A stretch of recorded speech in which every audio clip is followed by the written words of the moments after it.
they thought I was weak. That at 66, I would quietly give up my home, my savings, my dignity, just because my own son and his wife decided I was a burden.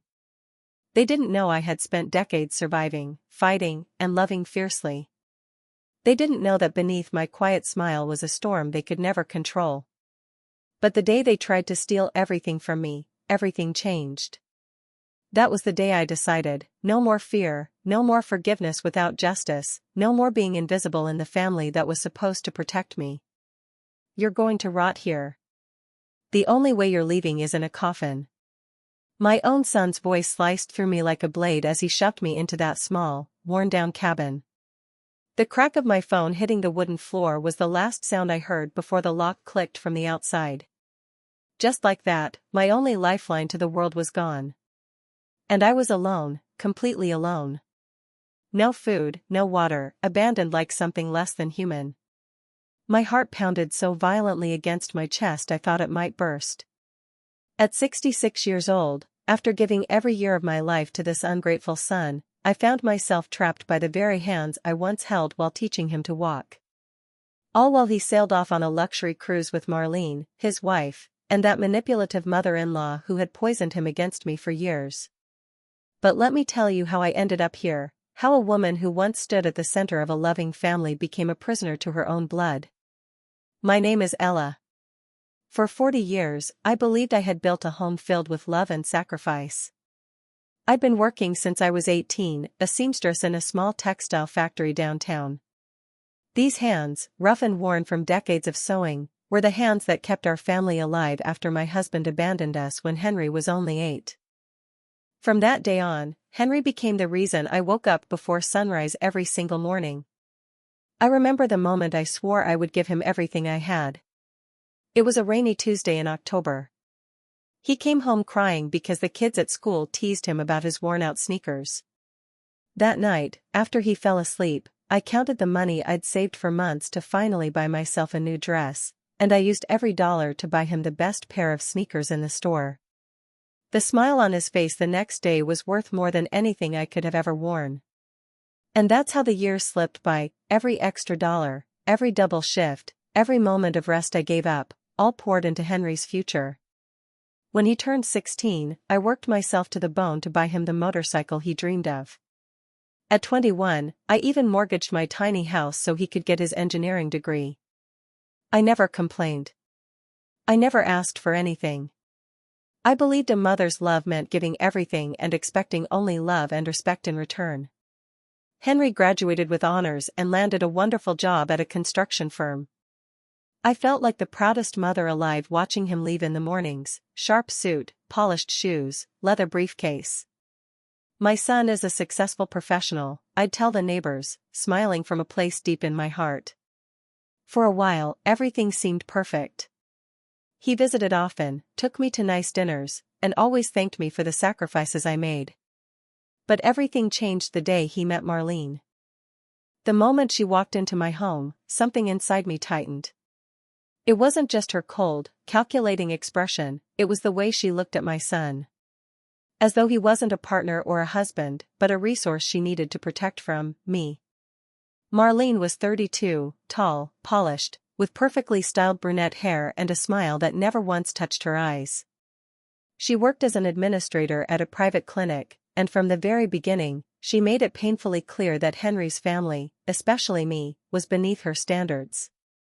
During the first few months they dated, I tried so hard to build a bridge.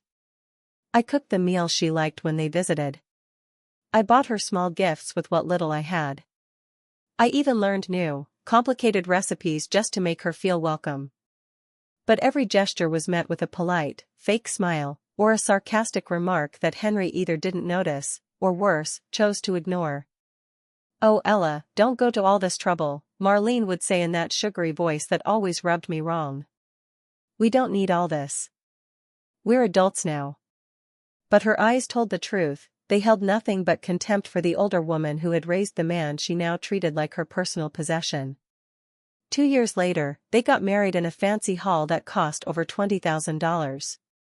I had dreamed for years about seeing my son marry, but when the day arrived, I felt like a stranger in my own family. Marlene planned every detail without consulting me, even the guest list and the flower arrangements. When I gently suggested adding a few small family traditions, she looked at me like I had spoken another language. "Ella, dear," she said in that condescending tone I'd come to know too well, "this is a modern wedding. Our guests wouldn't appreciate old-fashioned customs." And Henry, my Henry, who used to defend me from even the slightest disrespect, simply nodded and changed the subject. On the wedding day, I sat in the front row wearing a discounted green dress, feeling smaller than I ever had as I watched my son promise forever to a woman who had already started pulling him away from me. When the officiant spoke about honoring parents, Marlene squeezed Henry's hand with a cold little smile that sent a chill up my spine. That night, while I cleaned up the dishes from the small dinner I hosted for close relatives, I overheard Marlene and her mother talking in the backyard. "Now that we're married, we need clear boundaries," Marlene said, using a tone she'd never used in front of me. "Henry is too soft with his mother. She thinks she can still control his life, but those days are over." "You're right, honey," her mother replied with a sharp laugh. "Men need their wives to open their eyes. A meddling mother-in-law can ruin a marriage before it even begins." I froze behind the window, each word hitting me like a slap. The woman I had tried so hard to accept, tried to love like a daughter, was already plotting to erase me from my own son's life. I finished cleaning in silence, tears falling freely as I wondered whether Henry knew how she truly felt, or whether he simply didn't care.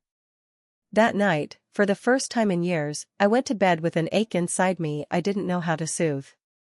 The following months only confirmed my fears.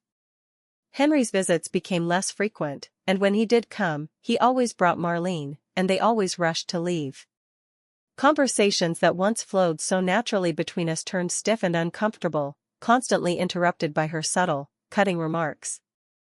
"Henry, don't forget we have dinner with my parents," she'd say the moment he seemed to be enjoying our conversation. Or, even worse, "Honey, your mother looks tired. Maybe we should go so she can rest." As if I were some fragile old woman instead of a mother who simply wanted time with her son. But the real pain came from seeing Henry change. The thoughtful, loving boy I had raised slowly turned into someone I barely recognized, distant, ashamed of where he came from, ashamed of me. The first time he spoke to me with contempt was a Sunday afternoon, 3 months after the wedding. I had cooked his favorite chicken stew and set the table with the same ceramic plate decorated with red flowers that I'd given him on his 16th birthday. When he arrived alone, my heart lifted. I thought we would finally talk, just the two of us. But the look in his eyes was different. Cold. Detached. He greeted me with a stiff kiss on the cheek and sat down like he was fulfilling an obligation. "Mom, we need to talk," he said. As I served the stew, he didn't even look up. "Marlene and I think it would be better if we had more space." His words hit me like ice water. "Space? What does that mean, Henry?" I asked, trying to keep my voice steady. "It means these constant visits are affecting our marriage," he replied, still focused on stirring the stew. "Marlene says we don't have enough intimacy because I'm always here."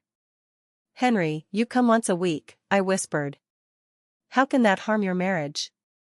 "I just want to see you. You're all I have." "Exactly," he said sharply, slamming his spoon down so hard the salt shaker rattled. "That's the problem. I'm the only thing you have. Do you know how suffocating that is? I'm 30, Mom. I can't be responsible for your happiness." The words stabbed through me. The son I had given my entire life to was now telling me I was a burden. "I never asked you to carry my happiness," I said, tears filling my eyes. "I just asked for your love. The same love I've given you." "Love shouldn't be a prison," he shot back, repeating words that were clearly not his, but Marlene's. "I have a new family now. New priorities. I can't keep living to please you." He left that afternoon without touching the food I had made with so much love. I sat alone in my small kitchen, watching his untouched plate grow cold, feeling something inside me break beyond repair. In the weeks that followed, he visited even less. What was once our sacred Sunday routine turned into brief, uncomfortable appearances every 2 or 3 weeks.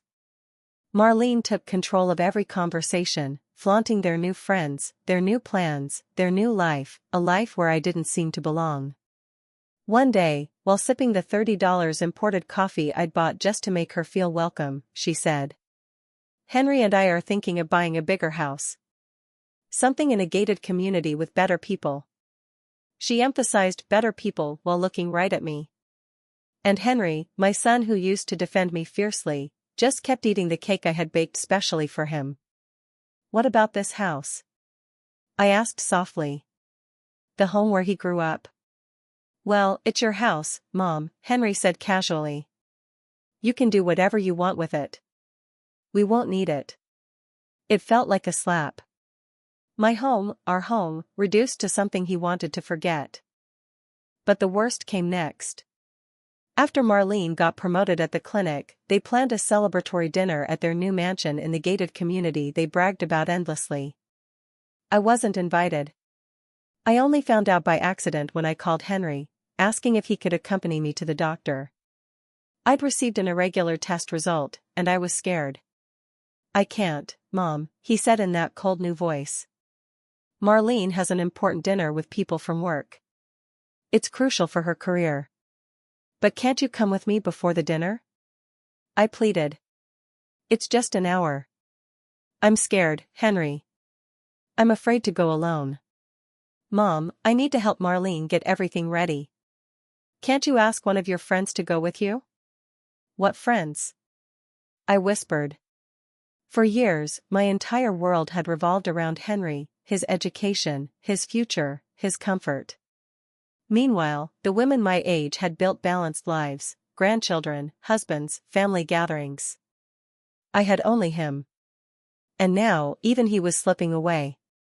After hanging up, I sat in my quiet living room for hours, staring at the framed photos covering my walls. Henry at 5, wearing his first school uniform I ironed every morning. Henry at 12, holding the math medal I paid extra tutoring for by working weekends. Henry at 18, beaming in his high school graduation gown, the day I believed my sacrifices had finally paid off. The next day, I went to the doctor alone. My results were benign, thank God. But sitting in that waiting room, surrounded by women who had husbands, sons, daughters beside them, I had never felt such bone-deep loneliness. When I called Henry to share the good news, he barely reacted. "That's good, Mom," he said curtly, before immediately talking about how successful Marlene's dinner had been and how they had impressed her important guests. That was the moment I understood I had truly lost him. My son hadn't died, but the man I had raised, the grateful, loving boy, was gone.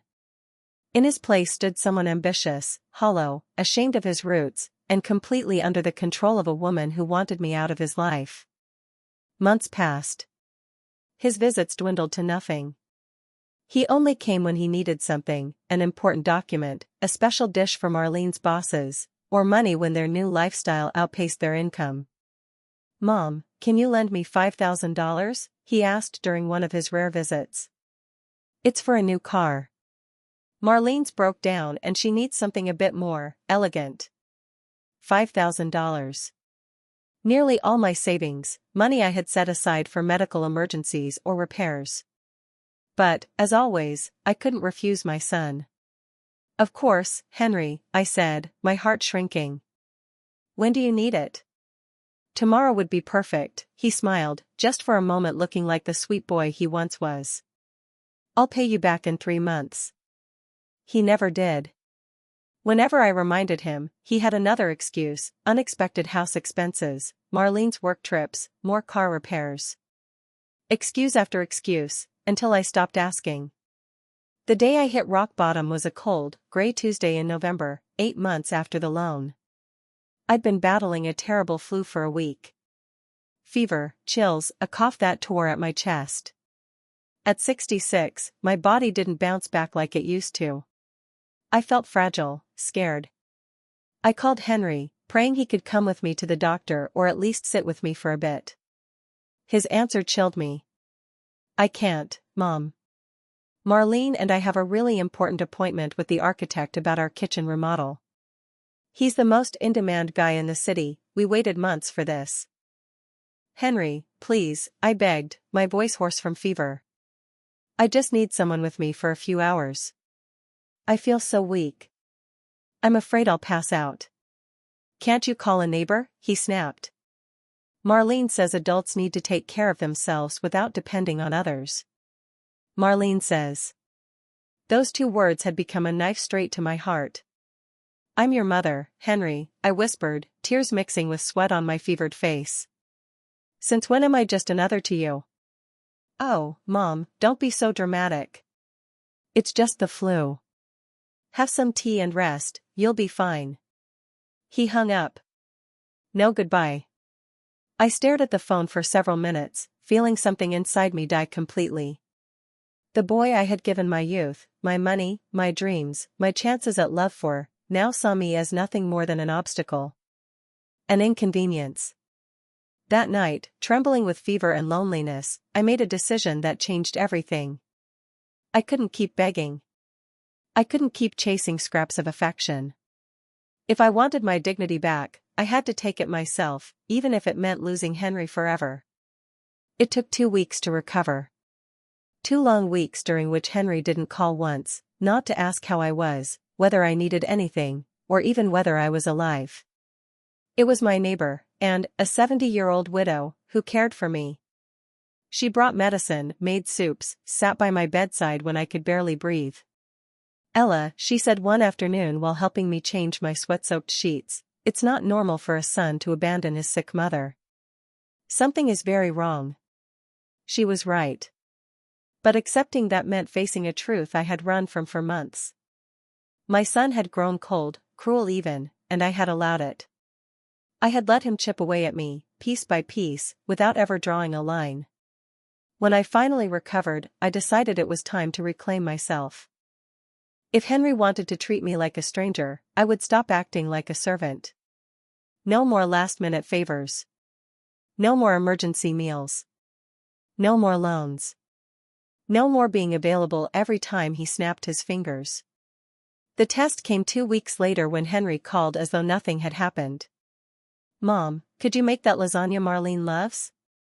Her parents are coming for dinner, and she wants to impress them with homemade food. For the first time in 30 years, I said no.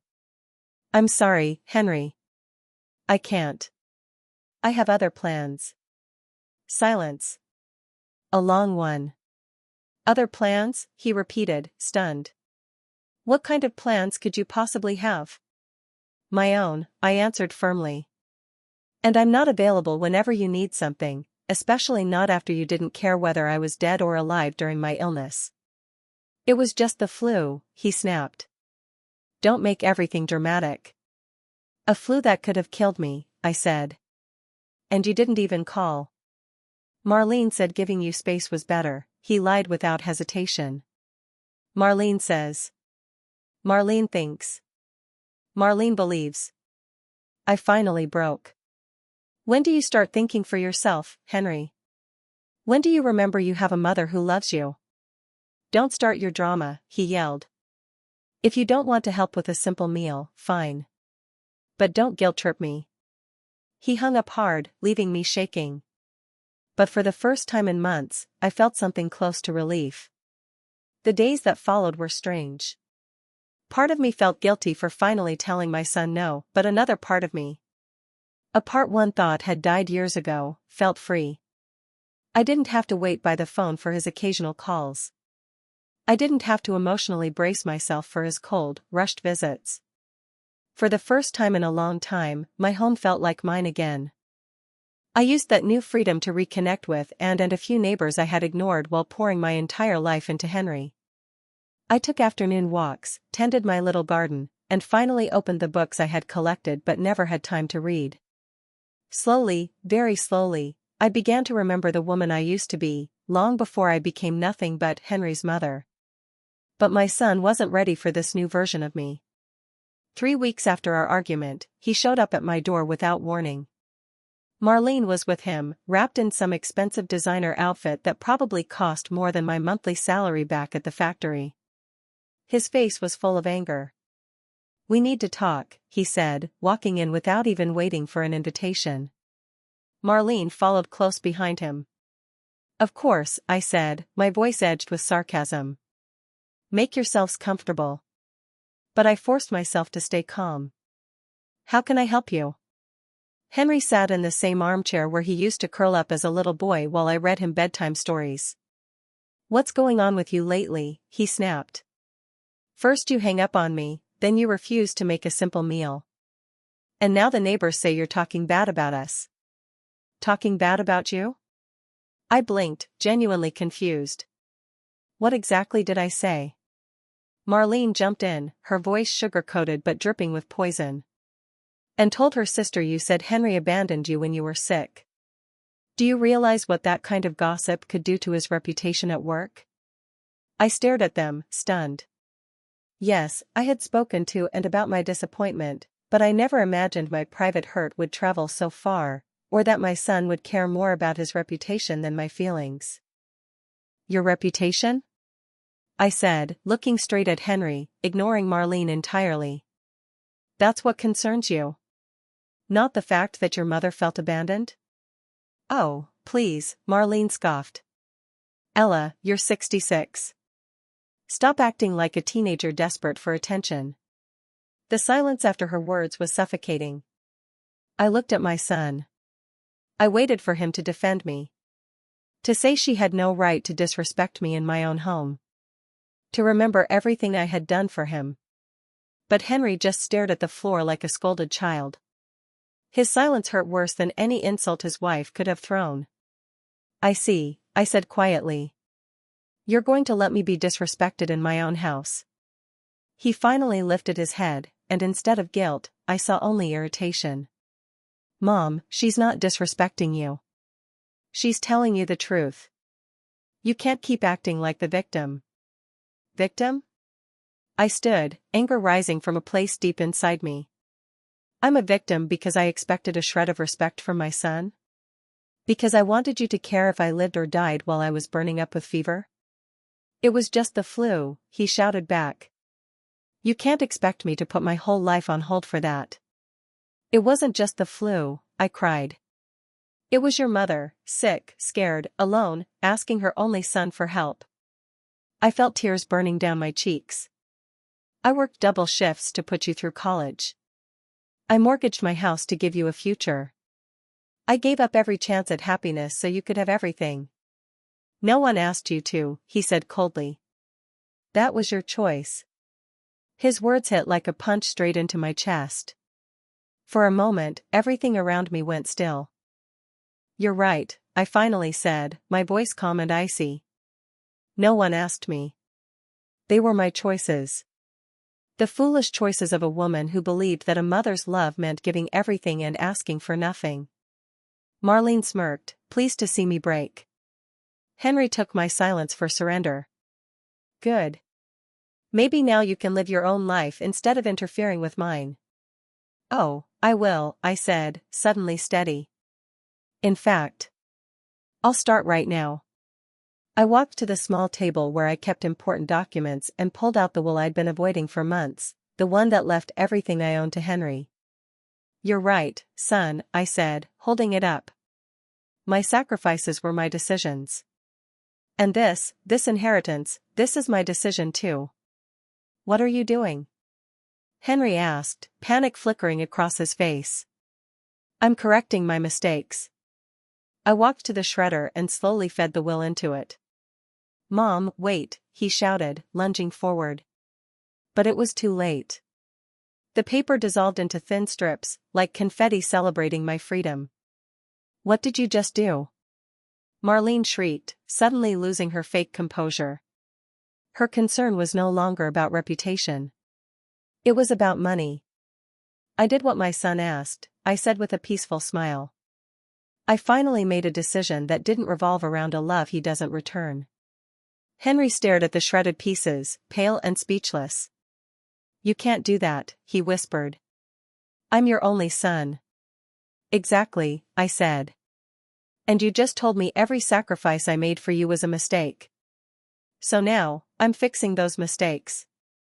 You're insane. Marlene cried.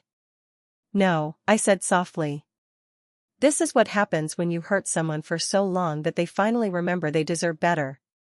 Henry reached toward me, desperate now. Mom, please. You're being impulsive. You're angry and not thinking clearly. On the contrary, I said, stepping away from him. For the first time in years, I'm thinking with absolute clarity. I finally understand that raising an ungrateful son was the greatest mistake of my life, but it doesn't have to stay that way. You can't talk to your mother like that. Marlene snapped at Henry, but her tone had changed. It wasn't moral superiority anymore, it was panic. The panic of a woman watching her future wealth slip through her fingers. Tell her something. Fix this, she demanded. The irony was almost delicious. The same woman who spent years poisoning my son against me was now begging him to treat me well, all because her comfortable future was at stake. How interesting, I said, watching both of them tremble. For months, you've told Henry I'm toxic and controlling, that I needed to learn to live alone. Well, congratulations, I finally listened. And now you realize what a terrible idea that was. Ella, I never said that, she lied, her voice shaking. Of course you did. And Henry, instead of defending himself or his mother, believed every poisonous word. He chose to treat me like a nuisance instead of the woman who gave him life and paid for the education you both love to spend. Henry sank into the armchair, head in his hands. For a split second, I saw the little boy he once was. My heart almost broke. Almost. Mom, he said softly. I know I've been difficult. Maybe not the son you expected. But you can't punish me like this. We're family. Family? I repeated, tasting the word. Do you know what that means, Henry? It means being there when the other person needs you. It means respect. It means not letting anyone, not even your wife, humiliate the woman who raised you. I can change, he murmured, but even he didn't believe it. No, I said with a firmness that startled him. I'm done hoping you'll change. I'm done begging for scraps of affection from a son who clearly despises me. I finally understand I deserve better. But we're your only family. Marlene shrieked, suddenly playing the emotional card she mocked me for years for using. I smiled sweetly, far sweeter than my words. You are my family. Now you're just two strangers who came into my home to disrespect me and demand money you'll never see. You can't do this. Marlene screamed, the last of her sophistication crumbling. That house is worth more than $150,000. Your savings, they're our future. I listened as she spoke about our future, as if the money I earned sewing for 40 years belonged to her by divine right. The same woman who treated me like an ignorant old woman now cried over my money like a starving dog. Interesting, I said, folding my arms. So now my savings are your future. The same woman who called me a dramatic old lady is now begging for that same old lady's money.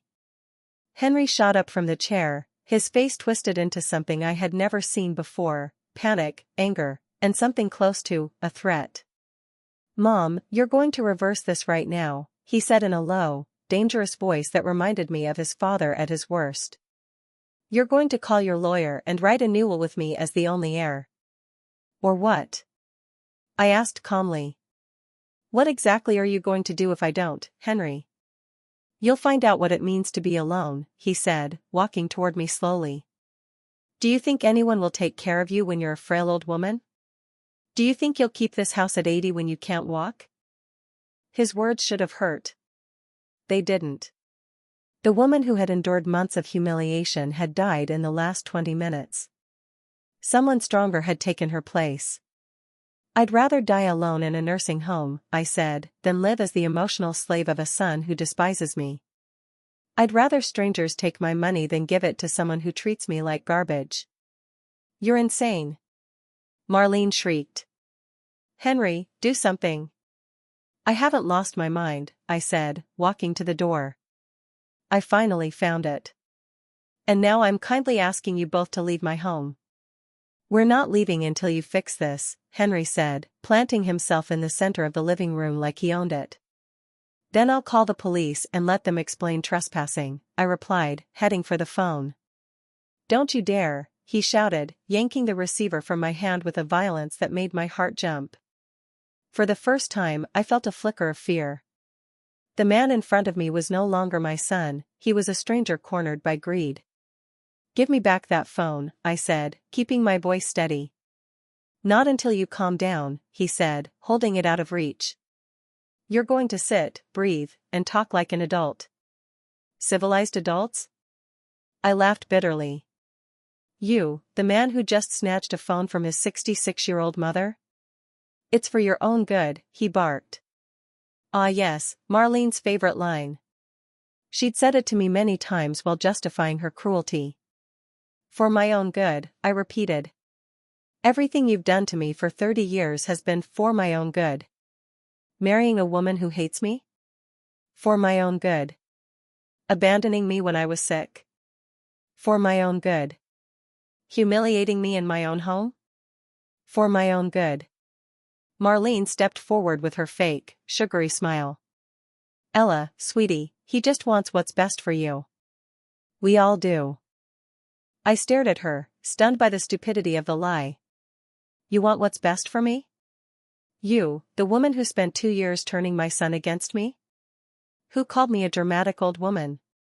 You appreciate me so much that Henry ignored me for 2 weeks while I was sick. That was frustration, she lied poorly. You appreciate me so much, I continued, that you came here to demand I reverse a decision I made about my own money. Henry moved closer, phone still in hand. Mom, listen. You will make a new will. You will leave everything to me. And we're going to pretend this conversation never happened. Or what? I asked again, smiling this time. The smile clearly unsettled him. Or you'll find out what it means to be completely alone, he threatened. No son. No money. No one to care about you. Henry, I said, walking right up to him, our faces inches apart. I'm already alone. I already know what it feels like to have a son who doesn't care. The difference is, now I'm willing to do something about it. Something in my voice rattled him. For the first time, uncertainty flickered in his eyes. What does that mean? It means you're leaving my house. Right now. And you are never coming back. Tomorrow I'll change the locks. And my new will? Every cent is going to charities for single mothers. You can't do that, they screamed together, a duet of pure greed. I can. And I will. And if you ever bother me again, I'll call the police and tell them exactly how you treated a 66-year-old woman in her own home. Henry froze, staring at me. For a moment, I thought maybe, just maybe, he'd break. Maybe he'd apologize. Instead, he hurled the phone at the wall so hard it exploded into plastic and wires. Pieces scattered across the floor like the remains of our family. There's your phone, he sneered. Let's see how you call the police now. Silence swallowed the room. I looked at the broken pieces and felt something shift inside me. It wasn't fear anymore. It wasn't sadness or anger. It was a deep, absolute calm. The calm of someone who has finally seen the truth. You know what, Henry? I said, picking up one of the larger pieces of the destroyed phone. You're right. I don't have a phone anymore. I don't have anyone to help me. I am completely at your mercy. His smile widened, clearly reading my words as surrender. I'm glad you finally understand the situation, he said. Oh, I understand it perfectly, I replied, holding the broken fragment of my phone as if it were a relic. I understand that my own son just destroyed my only link to the outside world. I understand that he is threatening me in my own home. I understand that his wife is here, enjoying every second of my humiliation. Marlene stepped closer, that triumphant expression she had waited decades to show me plastered across her face. Now maybe you can be reasonable, Ella, she purred. Making that new will is the only intelligent thing you can do in this situation. You're right, I said, dropping the piece of phone. That's exactly what I'm going to do. They exchanged looks of absolute satisfaction, believing they had finally broken me. They had no idea that what had broken wasn't my will, but the last chains that tied me to them out of love. Perfect, Henry said, relaxing his shoulders. I knew you'd come to your senses. We'll go to the lawyer tomorrow morning and get this settled. Tomorrow, I repeated, nodding slowly. Of course. Tomorrow. Marlene added, that poisonous smile curling her lips, and in the meantime, you should reflect on how you've been behaving. A little humility would do you good. Humility? I murmured the word, tasting it. Yes, I definitely need more humility. Henry headed for the door, satisfied with the outcome of his intimidation. We're leaving now, but we'll come first thing in the morning. You'd better be ready to cooperate. Of course, I said, following them to the exit. I'll be completely ready. Marlene paused at the threshold, giving me that perfect, condescending look she'd honed for years. Ella, I know this has been hard for you, but one day you'll thank us for opening your eyes. Sometimes tough love is the only thing that works. Tough love. I repeated it silently. Yes, I definitely need to learn more about tough love. They left without another word, leaving me alone in my house with the remains of my phone, and something far more valuable. Absolute clarity. That night, I couldn't sleep. Not from fear, not from anxiety, but from the strange, intoxicating sense of freedom. For the first time in decades, I was taking total control of my life. I would show Henry and Marlene that they had completely misjudged me. At 6 a.m, I called the lawyer who had drafted my original will. I explained the urgent changes needed and asked him to come to my house before Henry and Marlene arrived. Are you certain about these changes, Miss Ella? The lawyer asked, reviewing the instructions. They're drastic. Completely certain, I replied, signing each page with a determination I hadn't felt in years. And make it absolutely clear that I am making these decisions freely, without coercion. Understood. The documents will be ready at 10 a.m. Just as promised, I heard Henry's car pull up. And hid in the kitchen, ready to witness everything. My secret phone was recording, tucked safely among the couch cushions. I opened the door before they could knock, wearing the perfect mask of resignation. Good morning, I murmured. I was expecting you. Henry entered with the same conquering arrogance as the night before. Perfect. I see a night of reflection did you good. Yes, I murmured, keeping my gaze low. I understand everything perfectly. Marlene studied me suspiciously, but the act of a defeated, submissive woman seemed to convince her. Did you call the lawyer? Henry asked. He's already here, I said. The new will is done. Their eyes lit with triumph. They thought they had won. Excellent, Marlene said, sitting as if she owned the place. And what exactly does it say? I handed them a copy of the document, watching their eyes widen at the first lines. They believed it confirmed their inheritance. What they didn't know, it was a fake copy, carefully prepared for this very moment. Perfect, Henry murmured, reading it. I knew you'd come to your senses. Yes, I said, adrenaline rushing. Completely. Now that this is settled, Marlene said, slipping the fake will into her purse like a trophy, we need to discuss some practical matters. What kind of matters? I asked, keeping up the act of the defeated woman.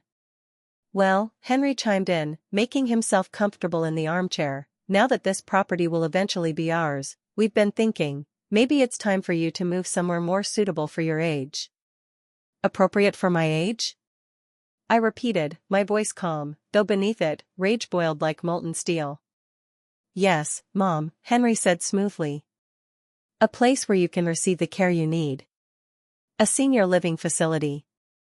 Maybe something with medical staff available 24/7. Marlene nodded eagerly. We've been looking at some excellent options, places where you can socialize with people your own age, where you won't have to worry about maintaining this big house. I clenched my fists behind my back, keeping my face neutral.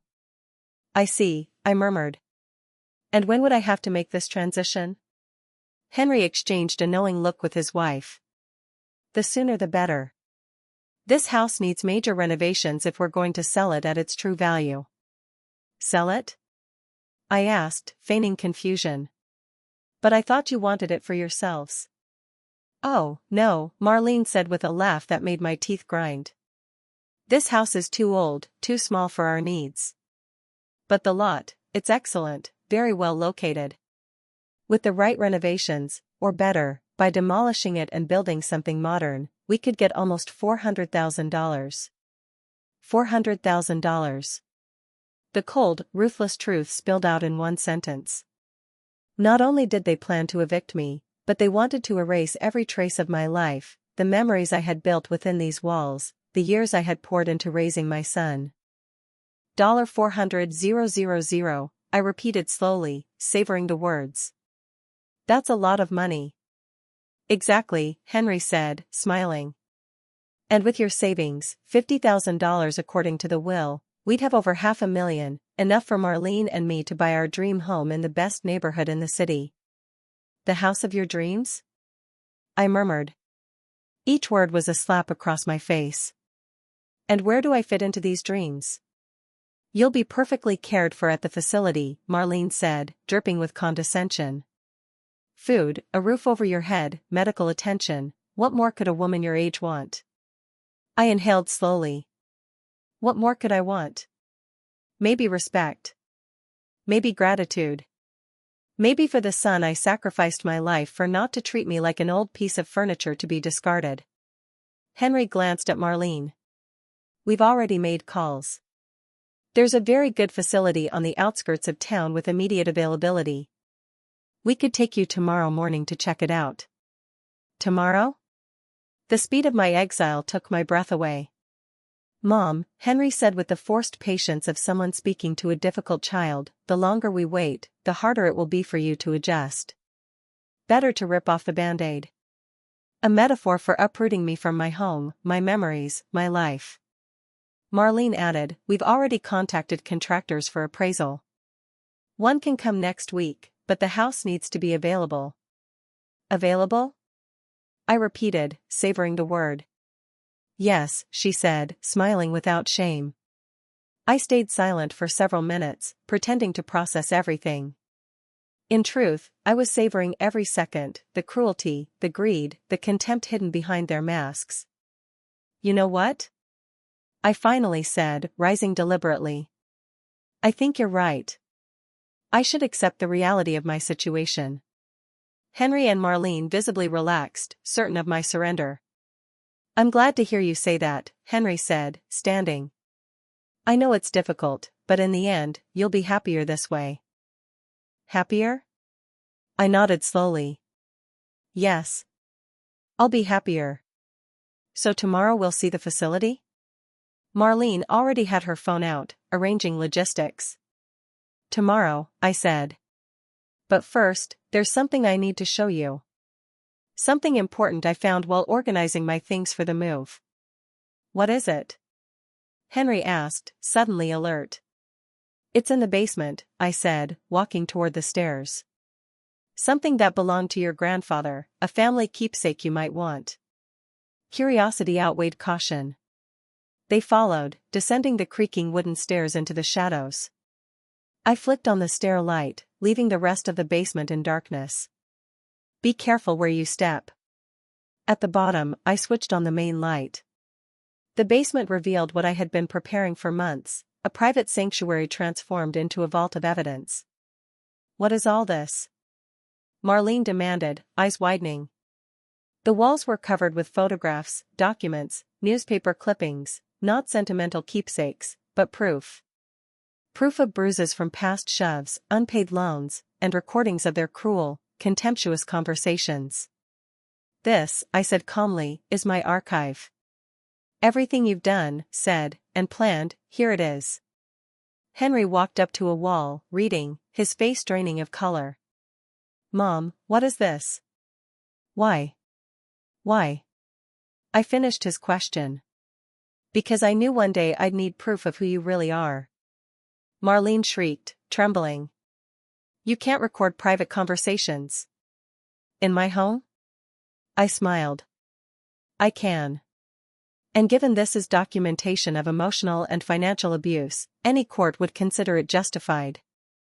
They moved among the walls like zombies, reading transcripts of their scheming, seeing photographs documenting every humiliation. This, I said, pointing to a section, is every time you borrowed money and never paid me back, $47,000 in total. Henry's face turned ashen. Those weren't loans, they were family assistance. Family assistance? I laughed bitterly. Is that what you call theft? On the center table, something they hadn't noticed until now, a laptop with a live video feed. What's that?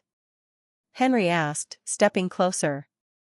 Oh, I said, smiling from the depths of my heart. That is my life insurance. Everything we've said and done up here has been live-streamed to some very important people.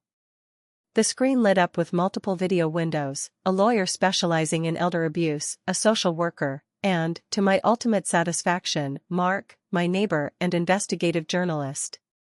Ella, are you okay?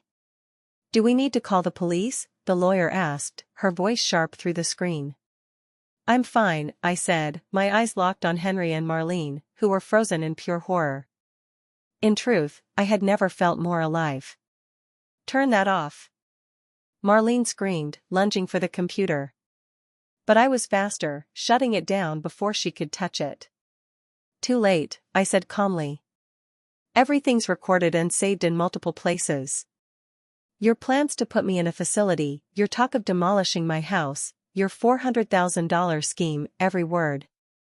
Henry sank into a chair, head in his hands. Mom, what have you done? Exactly what I should have months ago, I replied. Protected myself from you. You can't use this. Marlene shrieked, waving the papers in her hands. These are private conversations. You can't do this. I shook my head slowly, patience like steel. Documenting abuse isn't an invasion of privacy. It's survival. I walked toward another wall, revealing stacks of legal documents. These, I said, are the lawsuits I'll file next week: elder financial abuse, intimidation, threats, and property damage for the phone you destroyed yesterday. Henry jumped to his feet. You can't sue your own son. My son? I said coldly. My son died months ago, Henry. The man in front of me is a stranger who threatens me, destroys my property, and plans to steal my inheritance. These tears aren't sadness, they're liberation. I held up the real will, the one I'd signed that morning. Remember the will I showed you upstairs? Fake. This is the real one. Henry snatched it, disbelief etched on his face. You can't have done this. I did, I said, smiling. Every cent and every property goes to a foundation for single mothers fighting for their children's education. Not a dime to people who treat the elderly like garbage. Marlene went pale. We're your family. My family doesn't threaten me. My family doesn't plan to sell my house while putting me in a home. My family doesn't destroy my things when they don't get what they want. Mom, Henry began, and for the first time I saw a flicker of the boy I'd raised. You didn't know when you hung up on me with a fever. You didn't know when you let her insult me in my own home. You didn't know when you threatened to abandon me if I didn't comply. You just tolerated me as a nuisance until you could finally get rid of me. Marlene's tears weren't remorse, they were rage at seeing her plan crumble. This isn't over, she shrieked. We'll contest the will. You're not of sound mind. Go ahead, I said, stepping close, my voice ice. Explain to a judge why a woman who documented months of abuse and neglect doesn't have the right to control her own money. Silence. They understood. Their greed and cruelty had undone them. Besides, I added, heading for the stairs, all of this goes to the newspaper next week. Mark has everything he needs. Your names, your words, your plans. Can't hide from that. Henry followed me, desperate. That will ruin my career. Should have thought of that before threatening your mother, I said, without turning. We reached the main floor. And waited, satisfaction written across her face. How did it go? Perfectly, I said. I think our guests are ready to leave. Henry and Marlene stood like statues, stripped of arrogance, replaced by fear. Mom, Henry said in a broken voice I hadn't heard since he was a child. There has to be a way to fix this. We're family. Family? I said softly, but with fire. You destroyed this family the day you decided my love was a burden and my money your right. I'm just documenting what you already destroyed. And placed a protective hand on my shoulder. Ella, I think it's time for them to go. The police are on their way for the intimidation and the broken phone. Henry went pale. Mom, please, don't do this. My job, my reputation, everything. Your reputation? I repeated, incredulous. All you care about is your reputation. Not the pain you caused me, not the years I gave you unconditionally. Just your precious reputation. Sirens grew louder. Henry and Marlene instinctively bolted for the door. Don't go yet, I said, a smile on my face. I want you to meet the officers. Explain why threatening a 66-year-old woman seemed wise. The police arrived at 3 o'clock sharp. 2 young officers listened carefully, and corroborated everything. My recordings were accepted as preliminary evidence. Miss Elliott, one of the officers asked after taking my statement, do you want to press formal charges against your son and his wife? I looked at Henry, slumped on my sofa, head in his hands, utterly defeated. For a brief, fleeting second, a trace of the motherly love I had carried for decades flickered inside me. But then I remembered his words from yesterday. No one asked you to sacrifice your life for me. I remembered the cruel smile when he destroyed my phone. I remembered their plans to put me in a facility, against my will, without so much as a single word of consent. Yes, I said firmly. I want to press formal charges. The legal process was brutal, just as I had expected. Mark's investigative article, The Price of Indifference, When Children Become Predators, exposed everything. Henry lost his job when his supervisors saw the scandal. Marlene was dismissed from the clinic, administrators refused to employ someone involved in elder abuse. But none of that satisfaction compared to a smaller, deeper victory. 3 months later, Henry appeared at my door, alone, without Marlene, his expression utterly defeated. My heart might have cracked under any other circumstance. Mom, he said when I opened the door. Can we talk?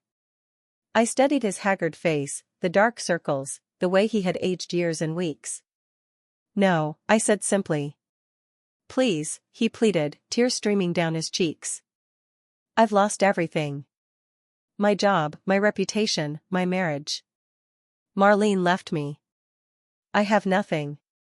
Now you know, I said, calm as a winter morning, what it feels like to lose everything to someone who was supposed to love you. I'm so sorry, he whispered. I know I was terrible to you. I know I don't deserve your forgiveness. But I'm your son. There has to be a way to fix this. For a moment, the old urge to comfort him, the familiar pull of forgiving him, tugged at me. But I had learned something in these months of freedom. Forgiveness without consequence isn't love, it's cowardice.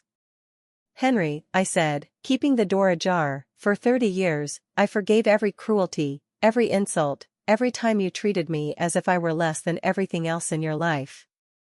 I forgave you because I thought that's what mothers do. You're my mother. You love me, he interrupted, desperate. No, I corrected, voice steady, unwavering. I loved the boy who hugged me after nightmares.